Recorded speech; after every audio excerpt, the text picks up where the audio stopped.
Good evening and welcome to the second episode of the Metas Conversation Series, a new initiative this year sponsored by the Metas, the Montreal English Theatre Awards, and the Segal Centre in partnership. My name is Caitlin Murphy. If we've not previously met, I'm going to be hosting 5 live stream conversations with a whole bunch of nominees from different meta categories in the next couple of weeks, building up the awards themselves that are happening on November 29th. So last night we spoke with emerging artists from the production and performance categories, and tonight we'll be speaking with people from the outstanding new text and outstanding direction categories, so the writers and the directors. Just in case you're wondering how we came up with the guest lineups, the people that you're seeing, why you're seeing them, we basically reached out to everybody and said, hey, would you mind being approached about doing this thing? And then we went and looked at the list of people who said they would be okay with it or just not okay with it. And we looked to see if we could cover as many shows as possible, as many roles and responsibilities as possible. It's imperfect, absolutely, but the whole goal here is to get as many people together as possible and just have some conversations about theater and our community. So tonight, writers and directors, I would like to introduce Andrew Shaver, who directed Mob for the Centaur Theatre. Hi, Andrew. I'd like to welcome Dean Patrick Fleming, who directed Billy Bishop, Ghost of War. That's the title, right? Yes. He did. Hudson Village Theatre. Hi, Dean. I'd like to welcome Jen Venz, who directed Going Up for Purple Divine. Hi, Jen. Hello. And Christine Rodriguez, who wrote Simone Half and Half, which was presented by Black Theatre Workshop. And finally, Michaela de Cesare, who wrote Fear of Missing Out and was produced by Geordie Theatre. Hello, everybody. Hello. Welcome. Hi. Really good to see your wonderful faces. So I've obviously grouped playwrights and directors together with this idea that, we're kind of at the beginning phases of moving towards a production. So that's why we're all kind of lumped together into this same category. And I guess I should, full disclosure, also say that I am also nominated for Outstanding Direction for Small Mouth Sounds. Congratulations, Kayla. Oh, thank you. I will be asking myself some questions, so it'd be a bit awkward, but necessary. So welcome. So I want to start with the beginning, actually, and I want to ask you guys, whether it's from a playwriting perspective or a directing perspective, where do you start? Like, what's your in? Where do you kind of begin your process? Is it thinking about an image? Is it thinking about building a world? Is it thinking about the characters? Is it thinking about theme? Like, what's your kind of first hook, whether you're starting to write a script or direct a script? What's your kind of first way in, do you find, in terms of your process? I'll take it off by saying that, much like we're doing right now as an ensemble team having this conversation, for me, it always starts one step before. And obviously, yes, with the script and everything that you were just talking about, but my first real way into that isn't alone. It's always about, who do I want to make this with? And what scares me about this script? I guess that's the first thing in for me. It's what scares me. Where am I? How can I identify my shortcomings, and who could I get on board to make me better and do the script the justice that it deserves? So is the fear kind of that guides who you want to collaborate with? Like, is that why you want to identify what you're scared of? The fear is, I'm a terrible director and everyone's going to figure it out eventually. And if I surround myself with the right people, then maybe, just maybe, I'll live to fight another day. So yeah, I mean, the fear, I guess, is about identifying shortcomings. And I think as a younger man, I wasn't worried about that. I had no shortcomings. It was the play's fault. And now I have come around to understand my limitations are plentiful, and I'm only half as good as the people around me. So that's my first way in. Awesome. Dean, what's yours? Yeah, I mean, I think there's a similar thing. I look for the challenges, like what I don't know how to do, what I have no idea how I'm going to do, or how I'm going to do something, and I start to look at those things as early as I possibly can. I think the other thing I look at, I mean, it's different for every play. The way in, I think, is different for every play, but certainly gathering the team. I think the thing for me is always relationships. So, what's the relationship that the play is going to have to the space it's in? What's the relationship to the specific audience that is going to see it? And start to look at those things and then go from there. Mm. Yeah. Jen, what about you? Yeah, for me, it's a lot of does this terrify me? Because then I'm kind of like, okay, if it terrifies me, then I should probably do it. I'm really interested in themes and conversations that are not often seen on stage, not often talked about, and doing those things in an interesting way. So if I see something and it sort of scares me and it's interesting, and then I think about how can I stage this, or how can I put this up in a way that's also going to complement that scary, interesting part of the show, that's kind of like the first place that I go. And then, kind of like what Andrew was saying, for me, it's so collaborative as well, that from the very beginning, I'm already thinking like, who can I bring this crazy ride with me? Who's going to get on board with doing something weird and scary? And let's just kind of figure out what that's going to look like. Awesome. And so from the playwriting perspective then, Michaela and Christine, where do you feel like you begin? I was just, sorry, Christine, do you want to take it? Well, I was just going to say, I usually start with a theme and then try to figure out what is the theme, and then try to figure out what characters can experience the issues around that theme, and from there I build a story. This particular play, Quincy approached me and wanted a story about a mixed race character, so that was my starting point, which is kind of really broad. So, I just usually start with something like that and then dig around and find the story that I really want to tell. Awesome. Michaela?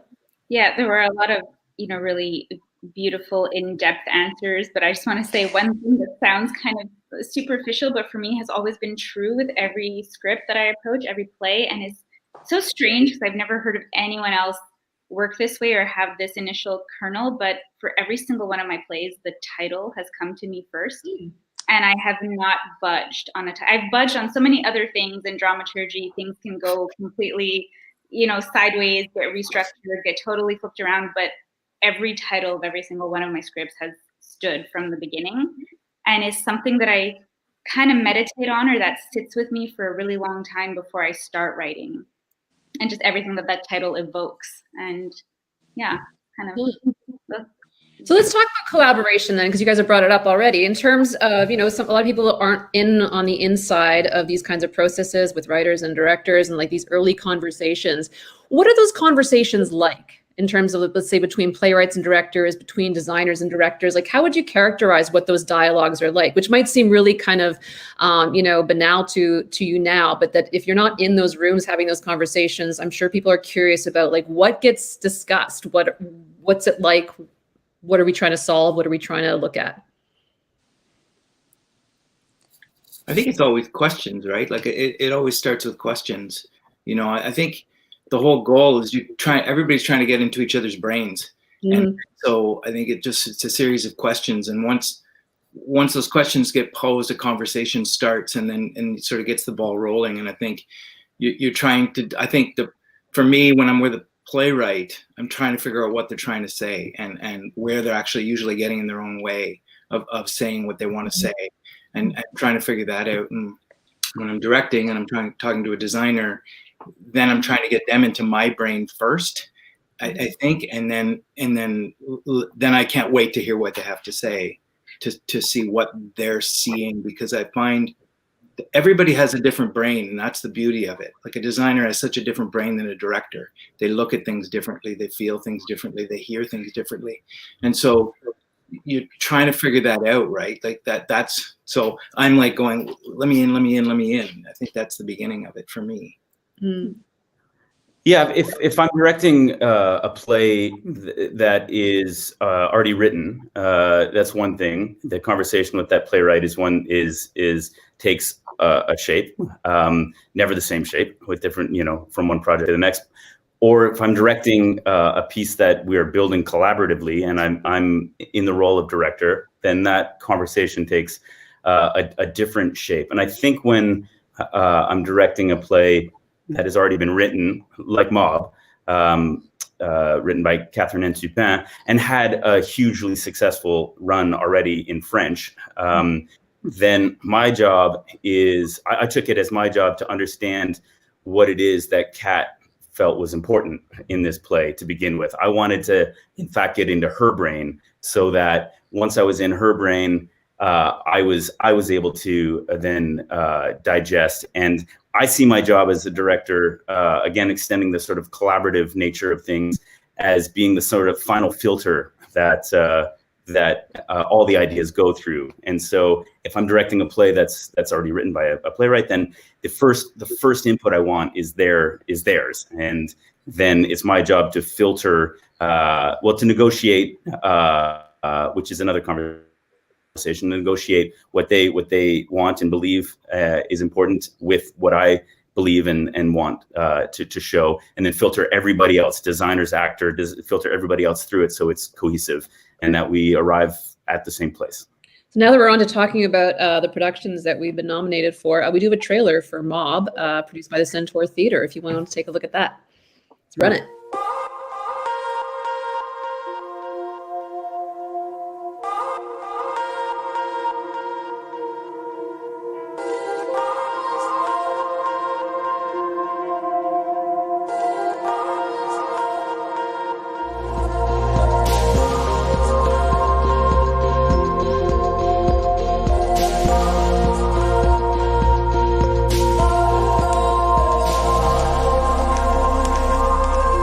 Only when I spoke up, that was when the real fun started.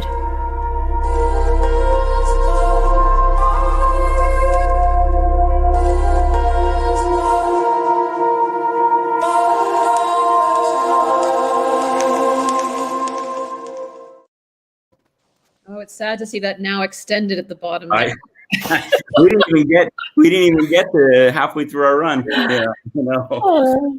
Yeah, I should say the music in that and the music that was composed for the show was Jesse Ash, and it's stunning. Oh, he composed it. Yeah, I feel like his work on that show was overlooked. It was a series of original, beautiful compositions. So I just want to give a tip of the hat to Jesse Ash, who's worked with, I'm sure, a number of the people on the screen actually already. Yeah. And what would you say from that music and from that trailer that, like, what would you say it was getting at in terms of the essence of that piece for you? Like, how did it capture the music or the kind of visuals that we saw there or that we're watching right now? Right. Well, piece for you? For me, I think it was about, Mob, as written, is a thriller, and hopefully as directed and performed, it sustains itself through the show and packs the punch that it ought to when at least I was reading it on paper. And so I think what Jesse was going for with the music was a line of tension that is building and building and building. And it doesn't fully release. It just sort of it starts to decay. And with the visuals, the idea was if in a thriller, there's only 3 people on stage. One of them's going to have the finger pointed to them. But ideally, through the show, as the audience, we're looking out of the corners of our eyes at each character differently as the show progresses. So I think that was the idea behind the visuals in that trailer as well.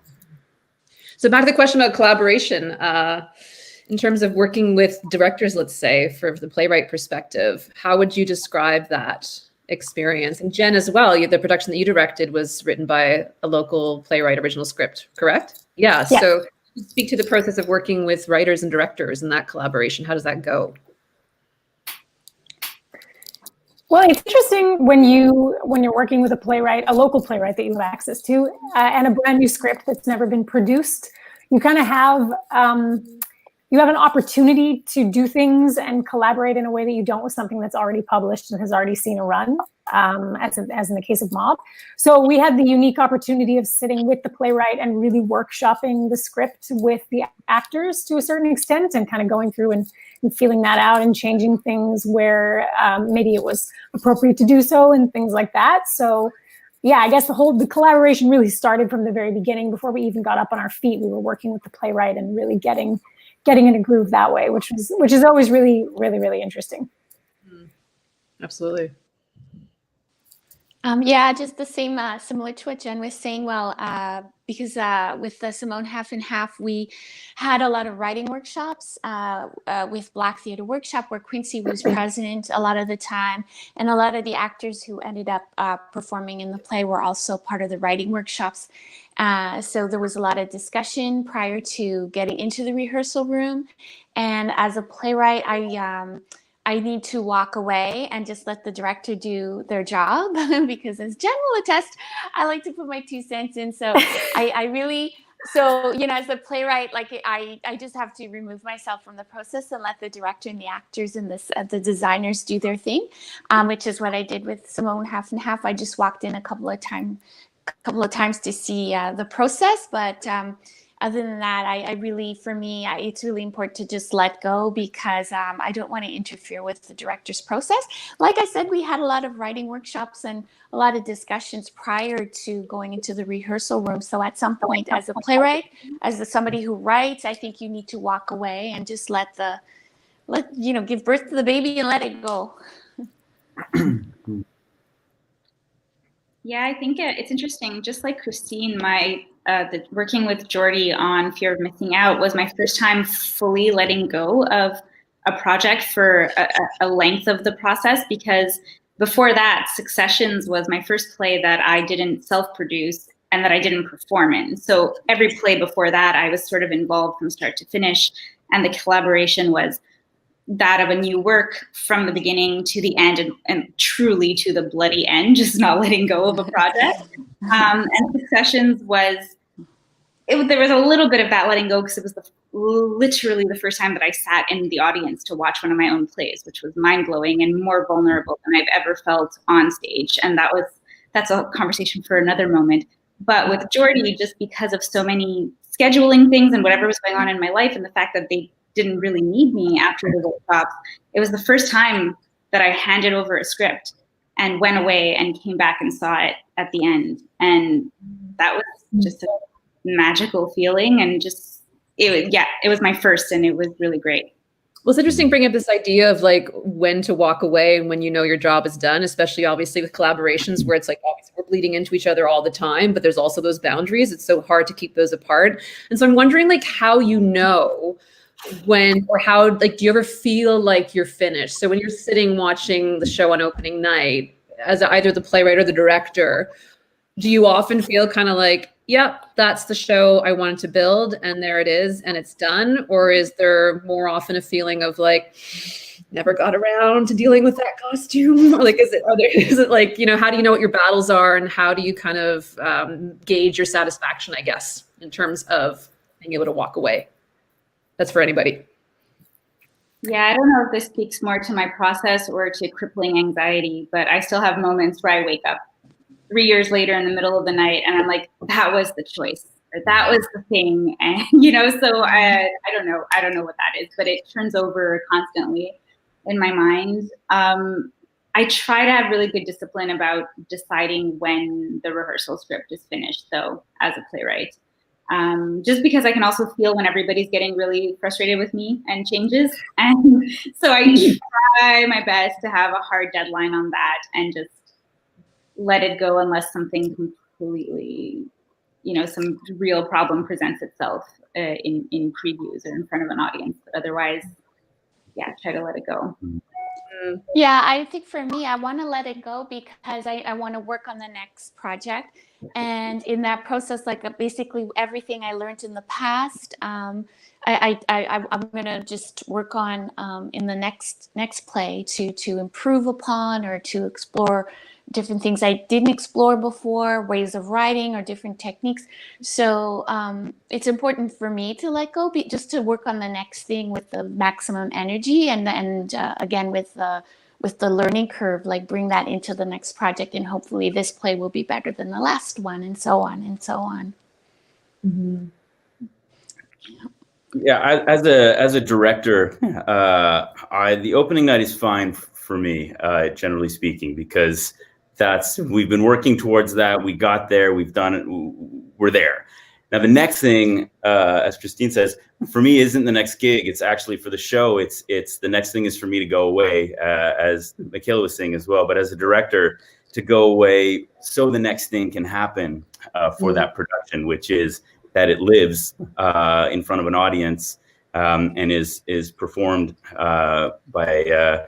It's owned and performed and shared with an audience, and then it continues to evolve. And some of the happiest times I've had as a director have been giving it enough space, because for me it's the following days after opening. It's that the rest of the first week where then I start to see, oh my God, I forgot about that, I forgot about this, or I never did quite get that. On opening, I'm not really seeing that so much. I'm riding the wave, but then coming back. So I do think it's important to leave for my own sanity, but also for the good of the show. But then coming back towards the end or halfway or whatever, and seeing its evolution, that for me is a thrilling moment. It's as thrilling as the first run through of a show, which is always super exciting in rehearsals. And so I want to give myself that gift of leaving to come back and be excited again. Yeah. What about you, Dean? Are you ever satisfied? Satisfied, yeah. Often satisfied. I think, but opening nights are weird. It's not really the night you want to be gauging if you did a good job or not, because they're just so odd. But I think, I think Andrew brings up a great point that you leave and you come back and you see something and then you go, oh, okay, this is there, that's there, or oh yeah, that thing. But I think I satisfied, yes.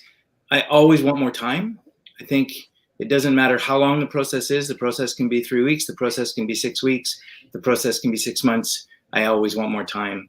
And the whole idea of a play, we work in a really weird way. We work towards opening night, and that's a bit of a strange thing, that we don't ever go back at it. Like, let it go, let it run, like Andrew's talking about, and watch how it grows and watch how it changes, and then go back in and tinker and switch. And I find that weird that we don't do that, but it's a weird thing. Mm-hmm. I mean, previews are great for that, right? Like, I mean, previews I find exhausting though. Like, I just find it's just an exhausting stage of the rehearsals, and especially at the Segal Centre, I think there's 4 previews, maybe 5, and it's an intensive, exciting process, and there's so much room to change things. I know you've said that before too, Andrew. Like, a lot comes together in previews for you, right? I love them. Yeah. You save all your work till then, right? Well, to be honest, I know you say that sort of half joking. I've terrified a few artistic directors and more than a few casts with that approach. Yeah, that I don't save all my work, but like, I know that the lion's share of the work gets done in previews, because look, we work on a if we're lucky, we work on a 3.5 week rehearsal schedule, and there's only so much you can do in that amount of time in a rehearsal hall.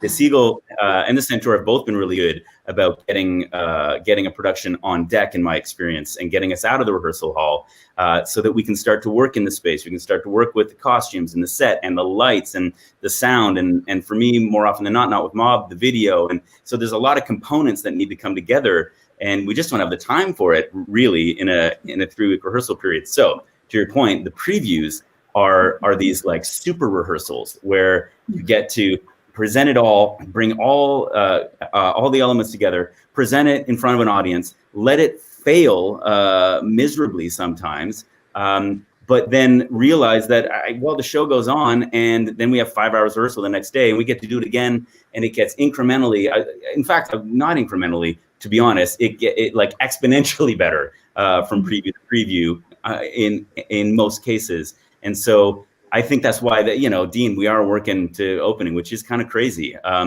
But yeah, that's the ramp up is through the previews, and I love them. And I know so much, right? From an audience, you learn so much. Like the amount you get back, they tell you the story. They tell you what you missed. They tell you what you haven't figured out. They tell you something you didn't even think about. Exactly. And so and then the other thing it does is that the actor, you can then go up to an actor and go, see, there's trust too, right? That they get.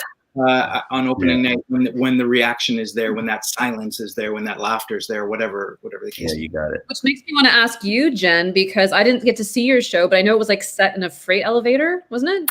Yes, it was. So I'm Yeah. guessing until the audience was actually in there with you. Oh, yeah. Like, look at that. That's what a gorgeous shot. Until cool. you had the audience in there with you guys, that must have been like such a switch in what you were watching. Did you do any previews, or did you have any test runs before you had like official audience there to kind of gauge how it was working? Yeah, I did a one invited dress just to kind of see how, and to be honest with you, the reason for the invited dress, a lot of that had to do with like safety issues. I was really trying to gauge, can I get away with this, or is everyone going to get claustrophobic, and is it going to be a mess? But it wasn't. It was great, and it actually really had quite an effect on people, and so that was very comforting. And then we could move forward with that. And I have to say that I had a team in place that was really cognizant of the safety issues, and we worked a lot on that all the way through to make sure that it was going to be immersive and just uncomfortable enough to bring you into the story without giving you anxiety to take you out of it. So yeah, it was wild though. We could only have 12 people in there at a time. And it really changed the energy for the actor when they went from rehearsing, because they did rehearse in the freight elevator, but then they ended up having, an audience member that was right here, and that changes the energy for you. So it was really cool to see. Wow. I was just wondering, for Michaela, did you already have previews? Because I find for school tours, it's really hard to, when you're going on a tour, it's really hard to have previews, because unless you do, you go into a school and that's a preview, but still it's, every school's a different audience. It's like for BTW, there is no previews. There are no previews for our school tours. We just do a show in the rehearsal room for a couple of people, and then they hit the road running, and it's really wild because they show up in front of a like maybe 300 kids, and you have to do your best, and so I find the school tour concept is much more grueling. Well, I mean, much more like it's just difficult because it's not like you have like 4 previews and you're in a main stage and everybody's comfortable. The school tours, like they show up, they go in, they come back out, go to the next school. So it's quite grueling an experience for the actors. So just it's a phenomenon unto itself, and I think the actors should get a lot of recognition. Actors, stage manager should get a lot of recognition for the work they do, because they go every day, sometimes 2-3 shows a day, and to deliver a quality show is really challenging. Yeah, for Jordy, there was so hard to remember a time before the last 9 months. But if I can way back, yes, there was a preview in a high school. And, in the school tour context, I think that meant that they then had 1 or 2 days more rehearsal. It could have even just been 1, I don't remember. But they kind of went back into the rehearsal room after that first high school. And I was there at that first one. And I find high school students terrifying to begin with. I've taught with and I'm just always afraid. What an experience to preview a show in a high school, kind of hear their questions and then go off and tweak. I can't really remember. No, I don't think there were extensive tweaks after that, and then the show was open. So that was the process with FOMO. You bring up stage management, though, Christine, and I'm curious to ask you guys, I guess this is primarily for the directors, how would you describe the relationship with the stage manager? And thinking about the job of director and the job of playwright, as well as in terms of like the loneliness of the job, how would you describe the relationship with the SM? There's a reason we work with the same people over and over again, right? Like, that I can turn and talk to Mel. The evolution of my relationship with Mel St. Jacques over the years has been amazing. Like, it's just been an incredible thing we don't need a paper tech anymore. She knows. She also just knows when things are going well, when things are going bad. She just controls it's fascinating and fantastic. I mean, there's a lot of great stage managers in this city. There really are. For the size of our city and for the amount of theaters we have, there's great stage managers in this town, and I don't know, they're like, I want one for my life. Yeah. I've asked Sarah Marie Langlois if she could just accompany me through life, and she's not willing. She's got better things to do, apparently. I don't really know what. I think, like with COVID and no baseball for a while, I don't know what she was doing, but then the games came back and I got it. She was busy. There was baseball every day. No, I agree, Dean. Like the stage managers, for me, they become, especially someone like, for me, it's Sarah Marie Langlois.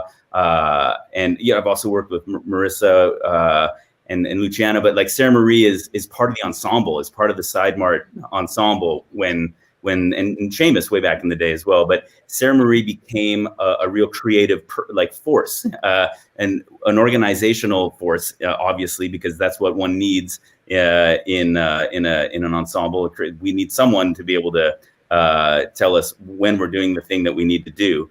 But I think it's really important to have that stage manager, for me, for my process, to have that person who is there with you the whole way through it, who you can turn to and say, is this working? And then there comes a point where you don't even need to ask, because it's just clear. That conversation, it becomes a fluid, very porous, very free conversation that I don't think that's achieving what you wanted it to do, Andrew, or I don't think it's that funny. And I think it would be funnier if, or, and I think I often, I think stage managers can be, the perception of the stage manager, it can be just relegated to someone who looks at the clock and tells you when to take a break and tapes out the space. And it couldn't be further from the truth in all my experiences. I think they're an integral, it goes without saying that they're an integral part of the ensemble, but an integral part of the creative ensemble as well, I think.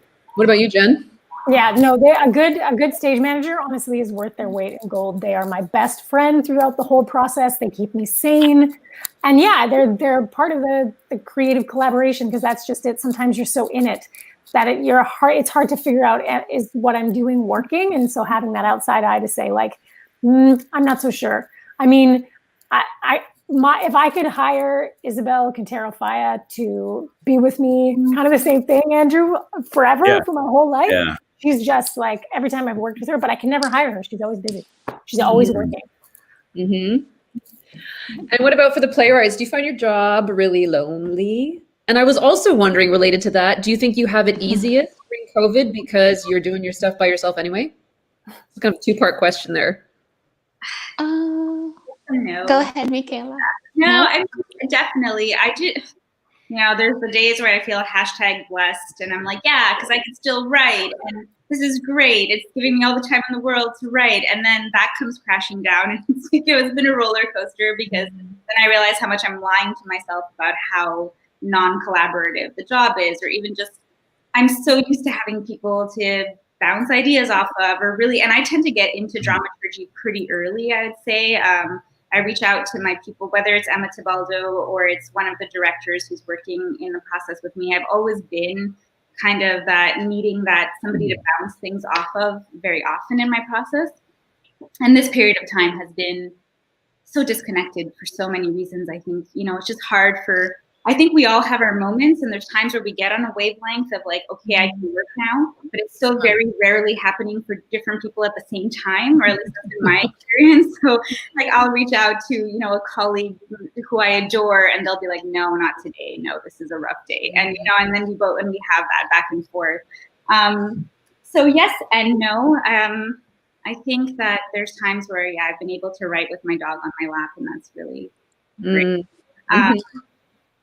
And the collaborative process with SMs, I mean, obviously less when I'm just the playwright, but I've also toured a one-woman show for 4 years, and Elise Kennel was the stage manager of my life during that time. And it does really become a special relationship. And even now, just thinking about touring becomes such a bittersweet, nostalgic thing. What about you, Christine? Do you find it lonely, the writing, or do you find that like it's easier for you because you're usually writing alone anyway? Well, the process, right? I haven't been really, actually, I made a movie this summer during COVID. So Well done. I so I actually did the opposite of theater. I didn't stay home, and I thank you. I say, oh my God, you guys are so sweet.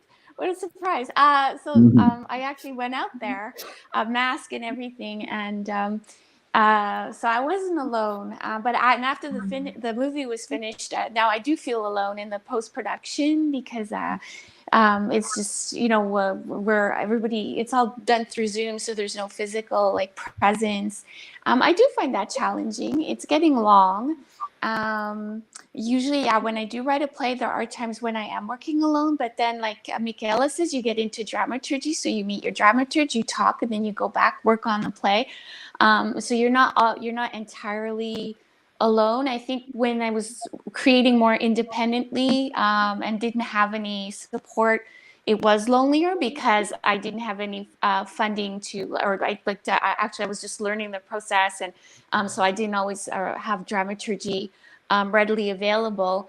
So I think when you're starting out, it might be lonelier because you're trying to find people you're trying to build that support network or to connect with people to help you and bounce ideas off of. But as you progress in your career, I think you get less lonely because you have you just collaborating with more people right from the beginning of the process. And yeah, during COVID, like I said, I didn't stay hunkered down. Theater, I did a lot of things. I was in a table d'hôte, the En Pointe series, as doing outside theater. So, I had a weird, different COVID experience than a lot of people, because I did actually venture out and do some projects, although a bit stressed about, the risks, but still going out there. And for me, that was really a relief. And like I said, it's getting long now because for the future, I'm stuck in the house until I don't know when now. So like we all are. I want to hear a little bit more about the productions that you guys are all nominated for the Metas. I want to ask myself a few questions about my production as well. But just to hear a bit about them in the context of the rest of your work, like if you thought about it in the context of let's say your body of work. Obviously, we all have different sizes of bodies of work. But I mean, one of the things that struck me doing Small Mouth Sounds, should surprise me, and it shouldn't have, but how different it was than the last play I directed. And I've not directed all that much, but it was kind of shocking to me how different it felt. And I kind of felt like, wow, that kind of surprised me. It's the same gig, the same job, but obviously it felt so different. And afterwards I was like, of course it did.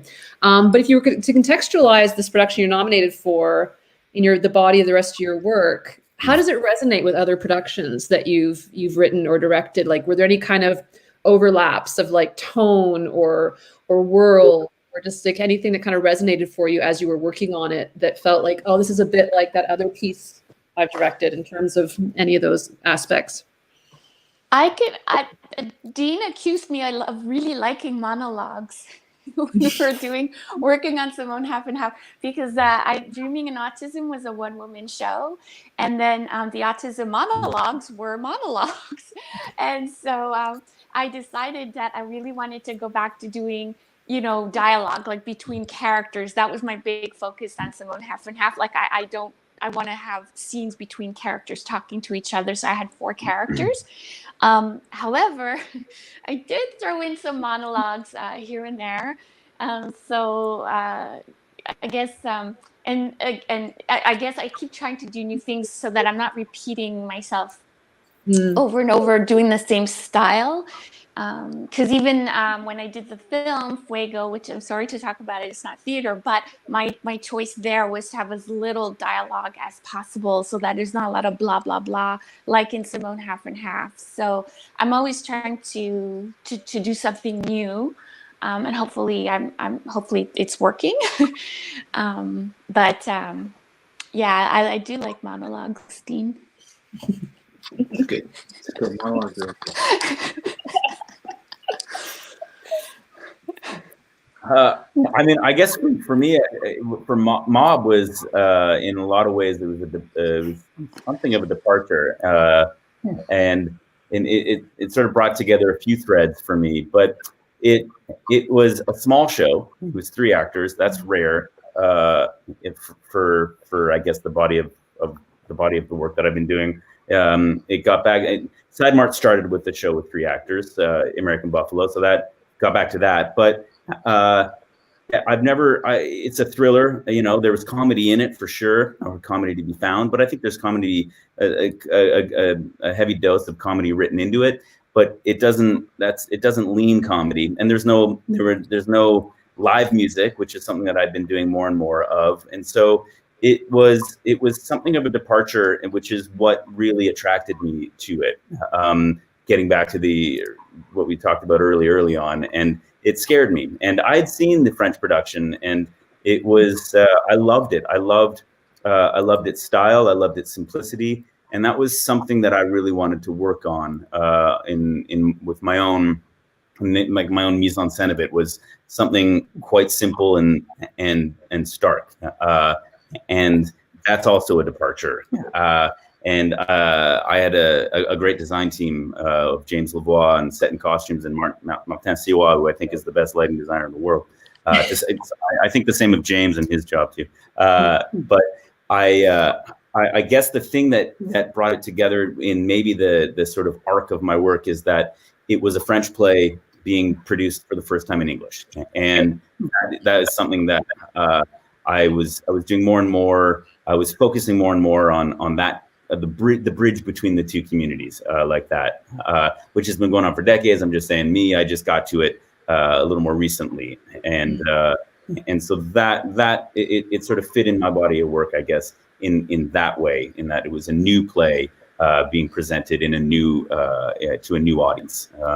Was it hard to feel kind of imposed upon by having seen the French one? Like, was it hard not to kind of create your own original production without that too much in your mind? No, it wasn't actually. It had been a couple years since I'd seen it, and I only saw it the once. And when I saw it, I didn't go in seeing it. I didn't go in with the understanding that I was going to produce it or direct it at some point. I left going, I definitely want to direct this show. And I spoke with Kat, and I said I'd like to try to help champion this. Luckily, Ida had already gotten on board as well. And so I was very fortunate that it came to me, but it had been well, who knows, time is so ethereal these days, but it had been long enough that the hit of the production stayed with me. The minimal nature of the staging, the starkness of the lights, but other than that, I didn't remember any of the specific mise en scène, blocking, or the jokes that they hit, because a lot of it, it doesn't play in the same way in English, which I think is fortunate. Was fortunate for me. So yeah, I didn't struggle with that. It would have gotten. I think it would have gotten my way if I had gone back and watched videos of the French. I'm not interested in that. I was hit with it. Then I have my own script and my own imagination to bring to the new team. Yeah. Cool. Yeah, I think. Oh, do we lose somebody? Oh, we did. Wow, we just keep kind of dropping out. She mentioned she had to go make another film. She'll be right back.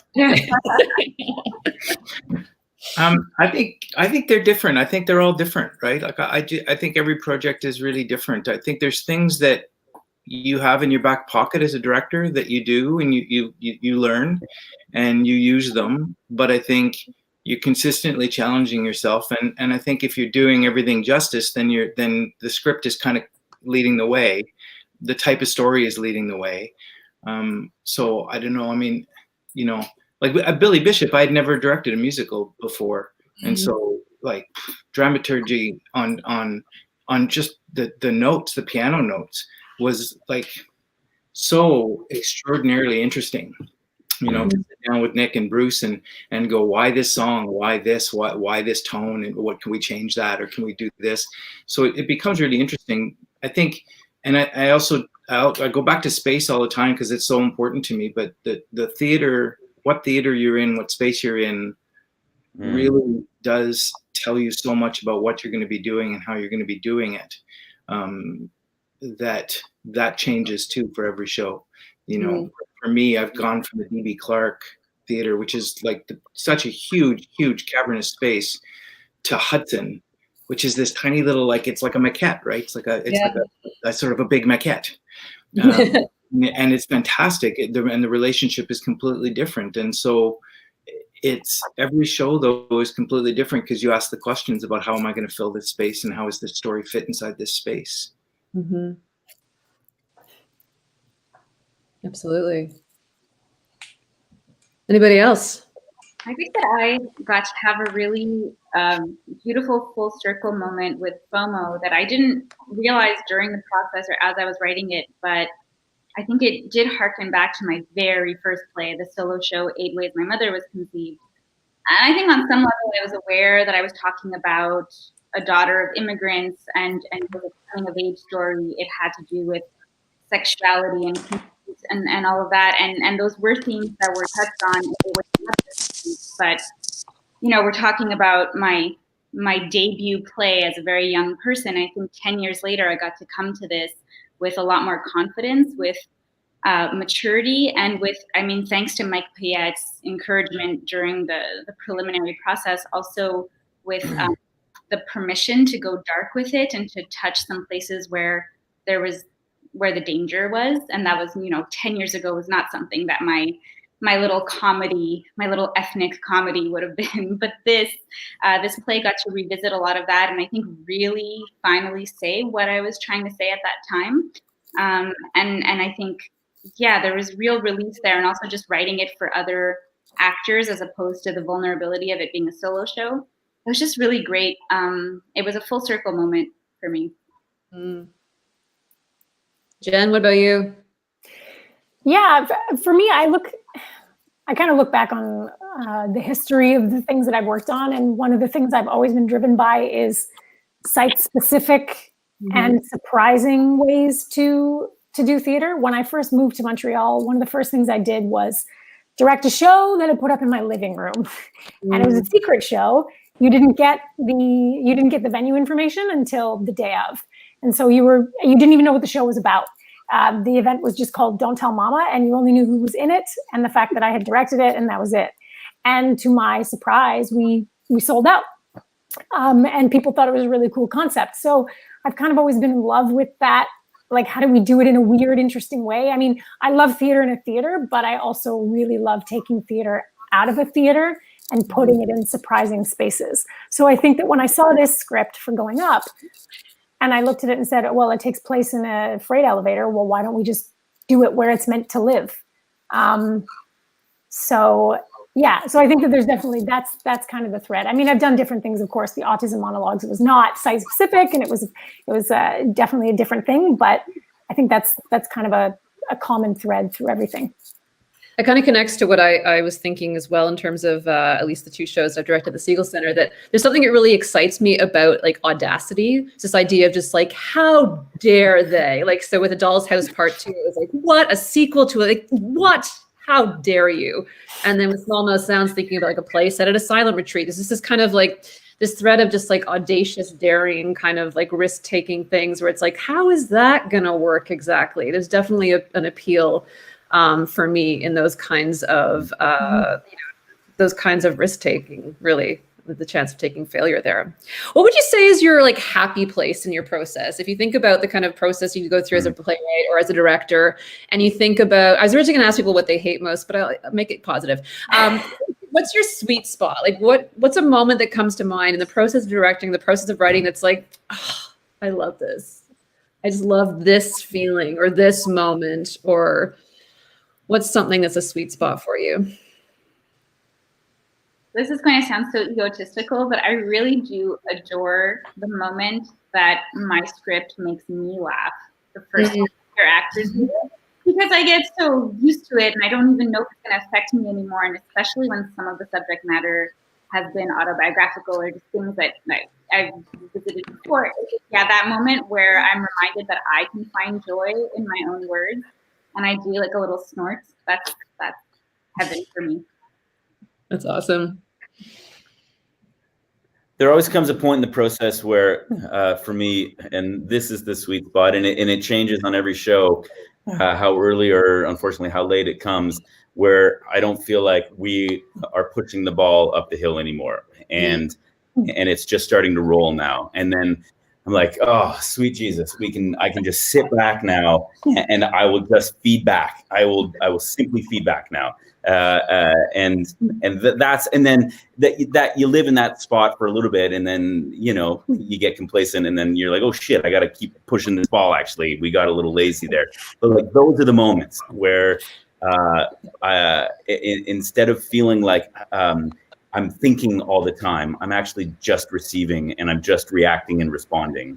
And that's the most fun for me, because I see my job really as the facilitator of all the other people doing amazing work. And I don't have to come up with the answers. I think it's the director's job to come up with an answer if no answer is there, I would think, or at least to put something in place towards an answer. But I just want to be the final filter that makes it cohesive, and when it and coherent, and when it starts working on its own, man, that is so fun. Where I just get to watch my friends do amazing things.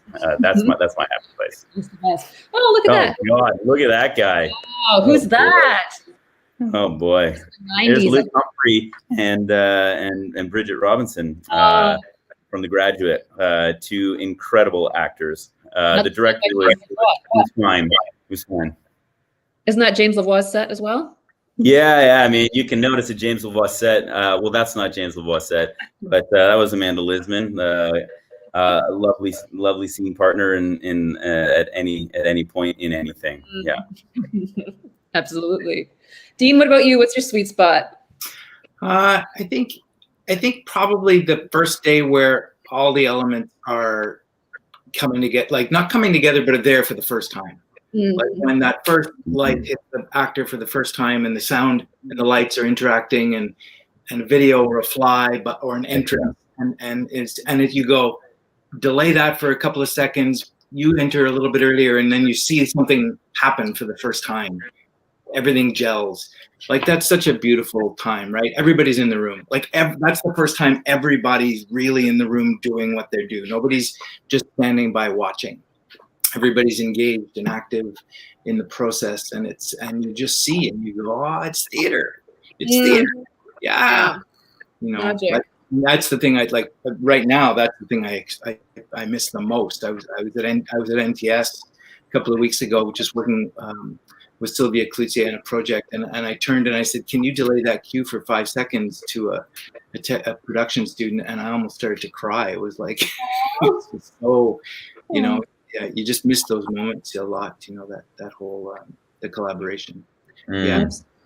And then the moment that Andrew's talking about, the moment where because you wait as a director, there's a moment, right, where you're waiting. Yeah. Everybody's just got stuff to do. Everybody's working through stuff, and they have to. It's part of the process, and you're kind of waiting for everybody. And then you see that moment, that day. It's like everybody comes in ready, and it's like, go. Yeah. Christine, Jen, have a sweet spot moment? For me, I think it's the first time that we do like I a don't know run if you can from. hear me properly. Sorry, can you repeat the Oh, question? sorry, Jen started talking, Christine. Jen's talking already. Christine's having some issues. Sorry, Christine. No, I was just saying can that. You repeat the question? This is the sweet spot right here. Yeah, right here. Yeah. This is the magic. Actually, that's funny, Jen, because like it is in a lot of ways the sweet spot for me when everything fucks up and you're like, this is amazing, this is funny, or new things come from that moment, and we think about things in a new way that we wouldn't have thought of if that hadn't happened. So this is an example of a sweet spot, I'd say, for sure. Yeah. Go ahead, Jen. Say it quickly. I was going to say, it's when the first time you do a run from the beginning to the end. I guess your first stumble through after you've worked all the pieces, and you get to see all the blocks come like in one succession. And then you can kind of tell, am I on the right track, or have I completely screwed up and do I have to start again? But that's kind of the cool part when you see them all together. Yeah. Yeah. And what about you, Christine? Can we throw it to Christine now? The sweet spot? You hit it. I think for me, can you hear me? Yep. Okay, so the sweet spot would be, I think for me as a playwright, it's when you first see the work performed, or well, not even the first time, but every time I go see the work performed. It's just the magic of theater in the sense that the energy can change, the audience changes, so the dynamics change, and it's just a living, breathing thing. So you write a play, and it's on paper, it's very flat, one-dimensional, and then you go and to see it performed, finally the finished production. For me, it's really magical, and to see the audience reaction and. Yeah, it's really a blessing to be able to do this work and to be produced, or to have the ability to produce yourself or whatever, to put your work out there. But it's really it's a blessing to be able to. I think one of mine, strangely, is when you find out what the problem is, right? When you realize like a story beat that you don't have, and you finally figure out what you need, and then you make other people. Like, it's just so great. So like you go like, okay, what's missing here? Right. I love my opening. And then you just like go to all your designers, just like, I need this story beat. Like, you build it your way. Like, everybody put in the thing you do to make me look better, like to make it happen. Right. So you finally like hit on it. What is it that you need? And then you don't have to actually build it. All these other brilliant people do. And you get of this like genius, and it's just it reflects so well on you, and when really you've done not much at all. Here's the last question, guys. What do you think a playwright or a director needs more than anything else, needs to have more than anything else in their toolkit? Humility. Yeah, sure. Humility. Who said that, Jen? Yeah. I think so too. Like a capacity to collaborate. And a sense of humility. I agree. We share it with everyone. Yeah. Sorry. Go ahead, Jen. No, that's it. That's all. Yeah, okay. That's the tool. I really like that answer. A very humbly delivered answer. It's humility. Yeah. That's all I'll say. Yeah. Nothing more. That's it. Patience. I mean, at a certain point as well. Like I mean, I think patience is good, and I don't know. Speaking from my very specific point of view, I think it helps to have a sense of humor too. Patience was going to be my answer, and I was upset at you for saying it. And then I said, I'll say sense of humor, and now. Wow. Well, the funny thing is, Michaela, you waited too long. So yeah, my timing was off. I had a director. Yeah. Okay. Anybody else? I think the ability to communicate is just the ability to get the right words out of your mouth when you need to, and to shut up when you need to, and to pat somebody on the back when you need to, and yeah. I think curiosity too. I mean, I think it's one of my my big drivers. Is just I'm just super curious, and I just want to know things. I want questions, and just figure out. Here you are moderating a discussion about the process of directing and writing plays. That it's not surprising that a big motivator for you is curiosity. Absolutely. And I just do want to say, in terms of however the awards shake down, if I don't win, I'm not necessarily going to concede, just so you know. Yeah. I might ask for a recount, just to warn you guys. Who won last year? Hey, is there going to be a transition of power, or can we have a repeat winner? Can the incumbent win? You can't be within 2 meters of each other. So that's right.